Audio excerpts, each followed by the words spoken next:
Assalamualaikum warahmatullahi wabarakatuh. Selamat berjumpa di video uraian materi pengantar manajemen chapter 1 akuntansi. Pada chapter 1 ini kita akan membahas pengenalan terhadap manajemen dan organisasi. Pembahasan akan dimulai dengan menjelaskan siapakah yang dimaksud dengan manajer. Manajer adalah orang yang mengkoordinasi dan mengawasi pekerjaan orang lain sehingga tujuan organisasi dapat tercapai. Sebelum kita lanjutkan, saya ingin memberikan saran bahwa sebaiknya kita tidak mengandalkan hafalan untuk mata kuliah ini. Walaupun sepertinya banyak yang dihafal, tapi kalaupun dihafal, saudara cukup menghafalkan kata kuncinya saja, seperti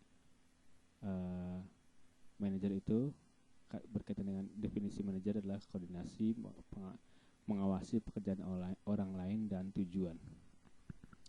Lalu saudara pahami dan sehingga saudara bebas untuk memberikan definisinya sendiri. Dan sederhananya manajer itu adalah bekerja dengan orang lain, ya, mempekerjakan orang lain, tidak bekerja sendiri, tidak mengerjakannya sendiri. Intinya punya bawahan, ya. Ini ketika Anda diminta untuk mengidentifikasi siapa manajer atau membedakan antara karyawan dan manajer, pekerja yang bukan manajer dan yang karyawan. Kemudian manajer itu banyak sekali jenis dan ragamnya, ya. Seorang manajer itu macam-macam. Dan di sini kita penting untuk membedakan manajer secara umum itu secara umum dibedakan berdasarkan tingkatannya, ya. Diklasifikasikan berdasarkan tingkatannya. Ya, pertama manajer lini pertama, manajer menengah, dan manajer puncak. Manajer lini pertama adalah mengelola karyawan manajerial, dan manajer menengah mengelola pekerjaan first line, dan manajer puncak mengelola manajer dan bertanggung jawab untuk membuat keputusan organisasi secara luas.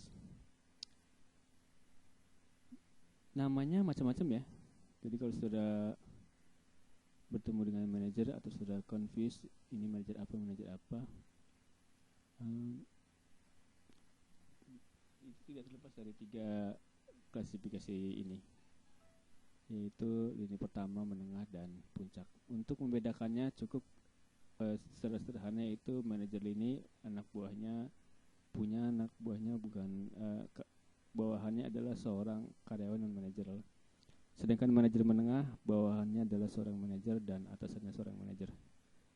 Dan manajer puncak tidak memiliki atasan, memiliki bawahan manajer. Seperti itu, ya, untuk mudah membedakannya. Kemudian apa yang dimaksud dengan manajemen? Tadi sudah dijelaskan bahwa dijelaskan mengapa di awal kita membahas siapa itu atau mengidentifikasi siapa itu manajer. Karena manajemen adalah apa yang dikerjakan oleh manajer. Pada intinya adalah seperti itu. Manajemen adalah apa yang dikerjakan manajer. Jadi tadi mengawasi, mengkoordinasi pekerjaan orang lain dan tujuan, itu adalah manajemen. Lalu apa yang jadi perhatian khusus? Dalam kata lain, untuk apa manajemen hadir? Yaitu untuk menghadirkan efisiensi dan efektivitas dalam suatu organisasi.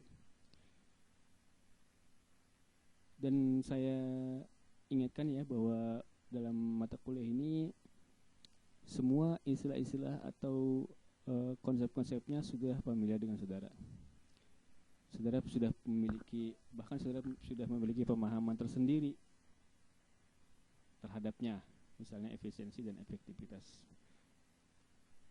Kalian pasti tidak ada yang belum pernah mendengar efisiensi dan efektivitas, semuanya pasti sudah. Di sini kita hanya menyamakan persepsi bahwa efisiensi adalah memperoleh hasil yang terbanyak dengan menggunakan sumber daya paling sedikit, perbandingan antara output dan input. Semakin banyak output dari inputnya sedikit, itu lebih efisien. Atau di sini ada istilahnya melakukan sesuatu dengan benar. Nah, ini kita bisa lebih memahami kalimat ini ketika kita memahami ketika kita membahas efektivitas. Efektivitas itu apa? Ya, tepat ya, tepat sasaran dalam mencapai tujuan yang diinginkan, gitu. Tepat melakukan hal yang benar. Jadi tepat, apa yang diinginkan dicapai. Kalau ini melakukan sesuatu dengan benar. Kalau efisiensi melakukan sesuatu dengan benar. Caranya gimana ya? Gitu. Caranya yang benar itu gimana? Dan hasilnya itu sesuai dengan yang dituju. Caranya bagaimana itu efisiensi, dan kesesuaian dengan tujuan itu adalah efektivitas, gitu ya. Dan perlu diperhatikan di sini bahwa efisiensi dan efektivitas harus seiring ya, tidak boleh sendiri-sendiri. Ya, saya sendiri kadang sering menemui ya orang yang efisien sekali tapi tidak kurang mempertimbangkan efektivitas. Jadi harus keduanya. Contoh kalau saudara ketemu tikus, mau membasmi tikus, langkah apa yang paling efisien? Mungkin menggunakan racun tikus. Tapi apakah efektif? Tentu ada yang lebih efektif lagi, yaitu dibom. Ya, tapi tidak efisien. Jadi dua. Kalau dibom kan hancur ya, rumahnya juga semua hancur sampai rumah-rumahnya. Tapi efektif, tapi tidak efisien. Jadi harus keduanya. Kemudian apa yang dikerjakan oleh manajer? Manajer itu ngapain saja? Apa sih? Karena kita sering melihat juga manajer dan mereka berperilaku berbeda-beda ya. Lalu sebenarnya apa sih yang dikerjakan oleh manajer? Karena macam-macam, juga kita bisa melihatnya dari beberapa pendekatan, yaitu pendekatan fungsional. Dalam manajemen itu ada konsep fungsional ya, yaitu perencanaan, pengorganisasian, kepemimpinan, dan pengendalian.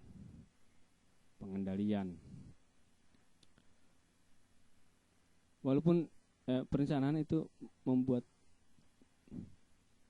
rencana, menentukan strategi dan sebagainya, kemudian organisasi menentukan struktur, lalu mencari orang-orangnya atau menentukan orang-orangnya, kemudian kepemimpinan memberikan motivasi, dan pengendalian, lalu dengan pengendalian mengembandingkan ya antara perencanaan dan aktualisasinya.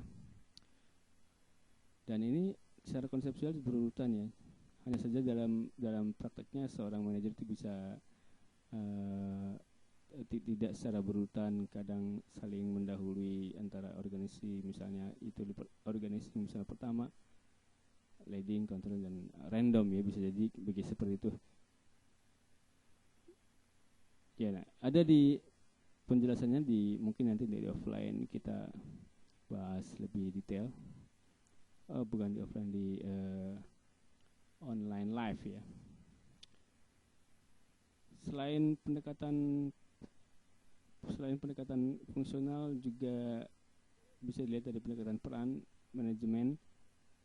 Di sini kita menggunakan konsep Mintzberg, seorang pakar dalam bidang perilaku organisasi, di mana pendekatan ini membahas peran manajer itu memiliki peran interpersonal, informasional, informasional, peran keputusan, interaction dan reflection dan action. Peran interpersonal itu ada 3 hal di sini yang dibahas, yaitu figurehead, pemimpin, penghubung. Figurehead itu role model atau panutan ya. Misalnya seorang manajer, dia melakukan pekerjaan datang lebih awal untuk memberi contoh bahwa disiplin misalnya salah satunya, dan memberi motivasi sebagai pemimpin dan menghubungkan antara satu dengan yang lainnya. Kemudian peran informasional, monitor, menyebarkan juru bicara. Dari monitor mendapatkan informasi lalu menyebarkan. Seorang supervisor misalnya, dia selalu melakukan monitoring kepada semua pegawai-pegawainya. Lalu dan ada seorang manajer itu tentu memiliki kewajiban untuk menjadi juru bicara atau bertanggung jawab dalam hal juru bicara, menjawab pertanyaan-pertanyaan dari beberapa pihak ya. Kemudian peran keputusan, di sini ada penanganan gangguan, alokasi sumber daya, dan negosiator. Alokasi sumber daya itu adalah budgeting misalnya ya, yang membuat anggaran tentunya ada seorang manajer. Dan negosiator itu sering kita temui di manajer purchasing misalnya dengan suppliernya, dan manajer pemasaran dan manajer lain juga. Dan ada interaksi dengan yang lainnya, dengan organisasi dan konteks eksternal. Kemudian refreshing dan action. Dan selanjutnya dari pendekatan keahlian, di sini ada 3 keahlian yang membedakan satu dengan yang lainnya, yaitu keahlian teknis, keahlian manusia, dan keahlian konseptual. Keahlian teknis itu adalah pengetahuan profesional, jadi pengetahuan sesuai dengan bidangnya. Ya, misalnya seorang akuntansi memiliki keahlian akuntan, seorang teknik sipil memiliki kemampuan teknik sipil, kimia, dan sebagainya. Biasanya keahlian manusia adalah bekerja dengan orang lain, dan keahlian konseptual berpikir secara konseptual. Biasanya ini berkaitan dengan pendekatan keahliannya berkaitan dengan level. Keahlian teknis itu banyak dibutuhkan oleh level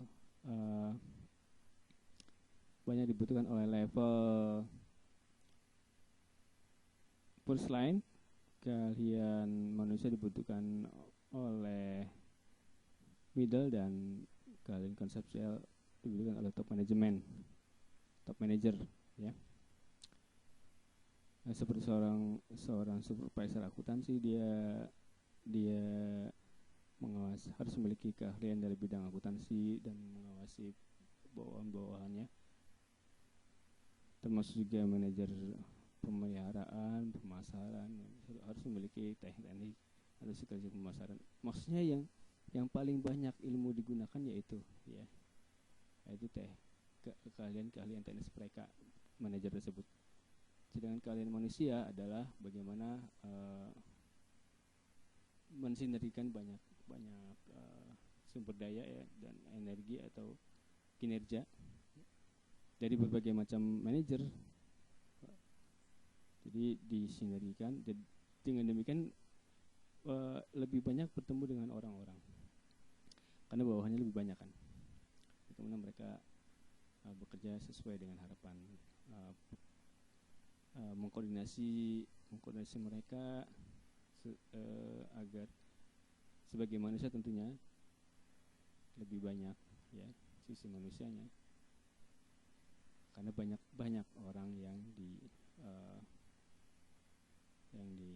karena bagian teknis sudah di handle sama yang first line ya. Kemudian keahlian konseptual itu banyak digunakan oleh top manager. Kemampuan berpikir dan mengkonseptualisasikan tentang sesuatu yang rumit dan abstrak.